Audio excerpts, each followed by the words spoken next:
ඉස්සර ප්‍රශ්නයක් අහන්නද? අහපන්.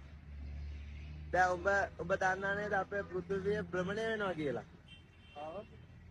පෘථිවිය භ්‍රමණය වෙනවා නම් ඇයි බං ප්ලේන් පියාසර කරන්න උන්ට පුළුවන් නේ බං අහසට ගිහලා මෙහෙම නවත්තගෙන ඉඳලා හරි තැන ආවට පස්සේ කැරකිලා එතනින් බාන්න. ඉතින් කොහොමත් ඒක තමයි වෙන්නේ. ප්ලේන් එක යන්නේ නැද්ද? නෑ ප්ලේන් එකකින් කරන්නේ මෙහි කටුනායක තියෙනවනේ. ඔව්. මෙහි කටුනායකේ ප්ලේන් එක උස්සනවා. ඔව්. ඊට පස්සේ එහි කටුනායක කෙනෙක් ප්ලේන් එක තියාගෙන ඉඳලා හරියට ඒ තැනට බස්සනවා. ඒකට නෑ කිව්වේ. අනිත් රටේ කටුනායක. එයාපෝට් එක.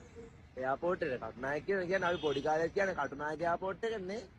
ඔව් මෙහි කටුනායකින් නගනවා එහි කටුනායකින් බාන. ඒ කියන්නේ ප්ලේන් එක පියාසර කරනවා කියලා එකක් නෑ මිනිස්සු හදාගෙන දෙන්නේ මේකනේ. ඔබ දන්නේ නැති දේවල් කොච්චර තියෙනවද මේ රටේ? ඔව් අපි අර කතාවකක් තියෙන්නේ නේද බං අපි දන්න දේවල් මොනවද කියන්නවත් අපි දන්නේ නැහැ. අඩුම ඔබ දන්නවද ඈ මේ කටින් ඈ හාගියද්දි එන මෙව රස්නේ හූ කියද්දි එන ඒවා සීතලයි කියලා.